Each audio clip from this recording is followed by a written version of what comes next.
这8天我这8万，93年那年哈，我说的吃哈拉的时候，我挣100万。这个钱都是怎么挣的？西红柿得这收8毛钱一斤，我铺的上海8块，我还是老爷，我不老爷我不买一粒。哦，还得求到你啊？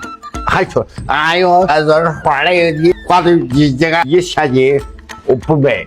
那一趟得挣多少？反正是8天，我这8万都是带现金哟。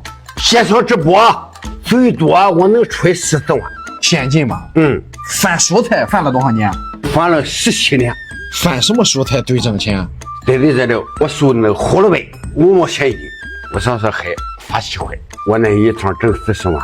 好，我在俺庄都看着我。哎呀，这个光棍子，挣钱了，怎么上晚上我怎么关不上门来？网上光想嘛的没啊！上海的熊文强你认识吧？哎，我熊文强，我对他多么厚啊！你认识过好啊？都是喝酒脾气不好。你别看他是卖海鲜的，我对他进不了。因为那会儿在饭店吃饭，他和我吹，我按着了。哎，我熊文强，你不带上海陆安市场不海鲜的，你这说话太脏暴了啊！不尊重你。哎，你这话真了，我听他这个吹过相信。